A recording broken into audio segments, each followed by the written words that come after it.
Alam niyo ba na may mga sintomas na makikita kapag merong Holy Spirit sa buhay mo? Una, lagi kang nakangiti.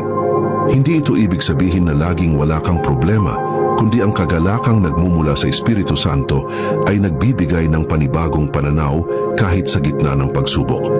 Ang ngiti ay bunga ng panloob na kapayapaan at katiyakan na kasama natin ang Diyos. Kaya kahit may unos, may dahilan pa rin para umasa at ngumiti.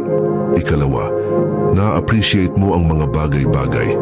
Kapag andyan ang Espiritu, nagiging sensitibo ang puso sa maliliit na biyaya. Isang umaga na payapa, pagkain sa mesa, isang mabuting salita, o isang pagkakataon na makatulong. Nagkakaroon ka ng mata ng pasasalamat. Hindi ka na hinahabol ng mundo, kundi natututong makita ang kabutihan na dumarating araw-araw. Ikatlo, hindi ka judgmental. Ang banal na Espiritu ang nagtuturo ng awa at pag-unawa. Kapag gumagalaw siya, hindi mo agad hinuhusgahan ang iba. Sa halip, nakikita mo ang kanilang pagkatao at kahinaan. Nagiging mas maunawain at handa kang makinig kaysa maghusga. Dahil nauunawaan mong tayo'y lahat nangangailangan ng awa. Ika-apat, hindi ka masyadong nag-aalala. Hindi nawawala ang mga problema pero lumalakas ang pananalig na hindi ka iniwan ng Diyos.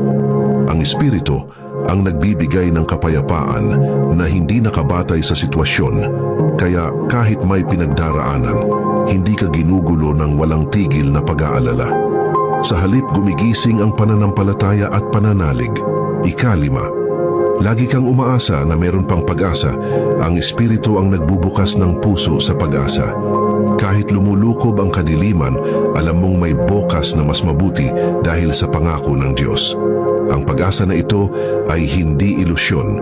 Ito'y isang kalakasan na nagpapatuloy sa paggawa at pakikipagbangon sa kabila ng pagkadapa. Pang-anim, nasisiyahan ka sa mga maliit na bagay.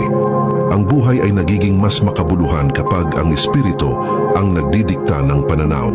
Ang maliliit na tagpo, isang tawa, isang tanawin, isang simpleng pagkikita, nagiging dahilan ng tunay na kasiyahan dahil natutunan mong pahalagahan ang handog ng Diyos sa araw-araw. Ikapito, ikaw ay mapagbigay. Kapag kumikilos ang Espiritu, lumalabas ang puso na handang magbigay, panahon, talento at mga pinagkaloob.